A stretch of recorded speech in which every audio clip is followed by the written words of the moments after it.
Greetings, internet drinking buddies. My name is still Link. The show's name is still Tuppin' and Chuggin', and on this episode, I'll be imbibing Jägermeister.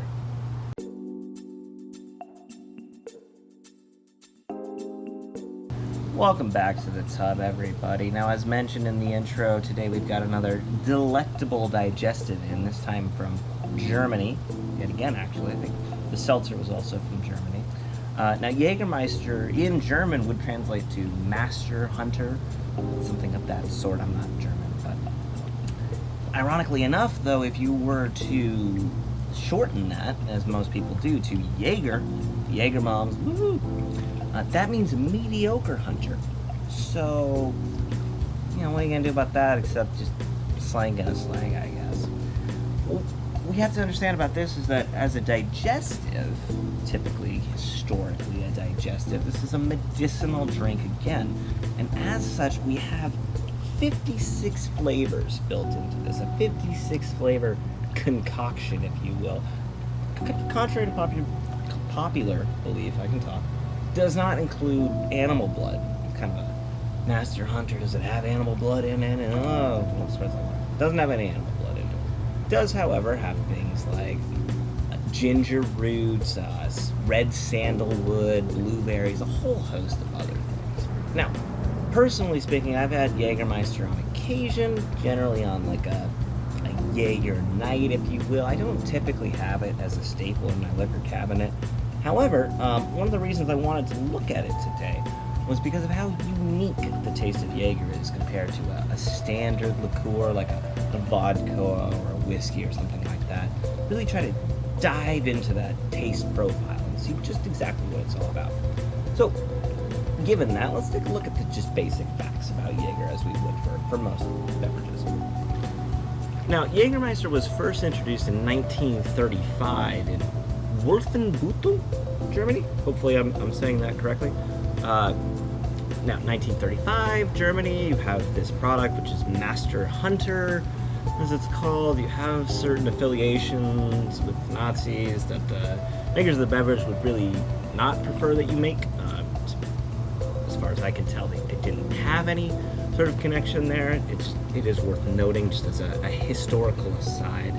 Jägermeister, again, as we mentioned, sort of a digestive, a medicinal product, coming in at a 70 ABV as opposed to some much stronger beverages that we've reviewed on this channel before. And interestingly, I don't know if it's because of the sort of general history with it being a digestive, but this is a drink that you can buy in essentially any liter size. We have here today the 750 milliliter, the fifth, as it were. You can find that for about $15, but you can buy this in 200 milliliters, 375, 1 liter, 1.75, 1.5 liter. It kind of seems to run the gamut. So pricing is a little bit stranger than it normally would be for a product like this. Just kind of have to roll with it. But 15 for a fifth, scales roughly. Obviously, the more you buy, the better deal you get. It depends on the area. It's a bit difficult with pricing on this one. Jaeger, on the other hand, as far as a beverage to be drunk is, it's a digestive. It's meant to be consumed at once. It's meant to give you this rich 56 flavor taste profile that if you mix into something else is going to get diluted. If you sip on, it might not be expensive or explosive enough for you to get all at once. So, not just the pop culture, like, let's do Jaeger bombs kind of thing. Like, I do recommend doing this as a shot, drinking something else on the side in between those. Again, as this is from a town in Germany, I wish I had a city closer to that city that we're taking the shot from in the shot glass form. Already used the Berlin one for the seltzer one, so we're going with the Munich one today. Best I can do, closest to that I still have.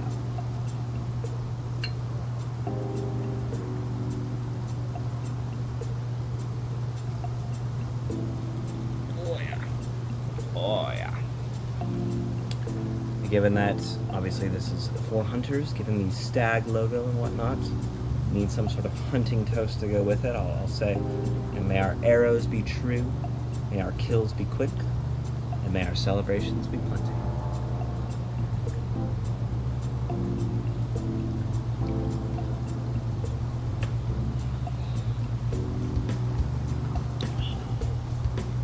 Oh, it's a savor. Oh, yeah. It's a drink. Oh, the rush.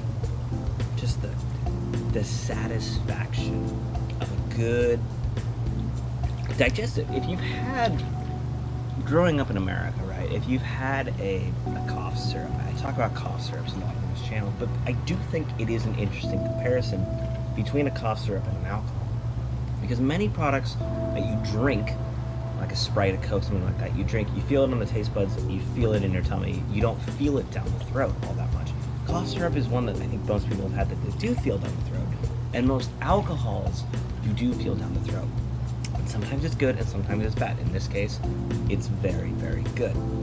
Digestives are an interesting subcategory of alcohols that arose from we're not trying to get drunk, we're trying to digest our meal, we're trying to cure whatever illness we may have. And so they design it in such a way, when it goes down, it feels nice. And that's what this feels like. Some people associate Jägermeister with a licorice taste, and that's not a bad comparison. Licorice has this tangy sensation to it. Jägermeister, to me, tastes black. Some people taste colors just like they can see colors. This tastes black. It tastes like a black licorice going down your throat. And if you've had black licorice, you know whether you're going to like that or not. I personally love it. But as I've done for many products on this channel, I'm going to, in addition to just the shot, take a sip of it and try to explain why it's so much different with just a sip than it is with a shot.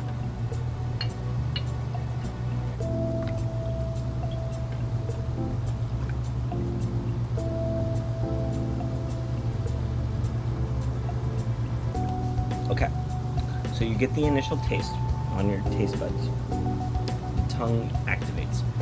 Then it starts to slide down your throat.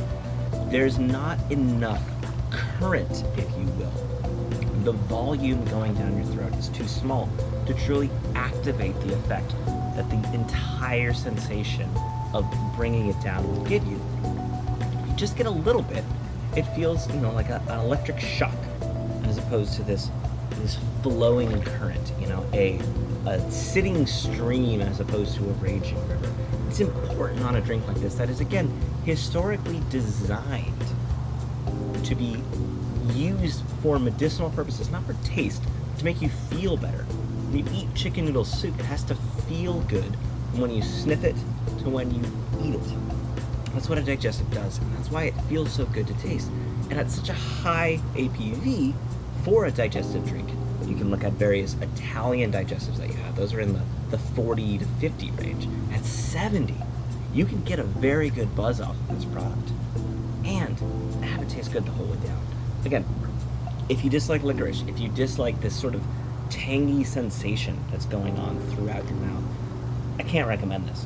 In all other cases, though, highly, highly recommend Jägermeister, man. This is a beautiful drink that you can do as a shot and feel good about having taken the shot. The alcohol can't be tasted due to the fact that it's not meant to be alcohol that you're tasting. It's the digestive. The alcohol just is added for historical reasons.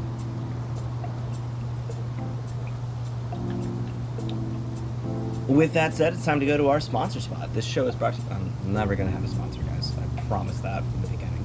The only thing I'll ask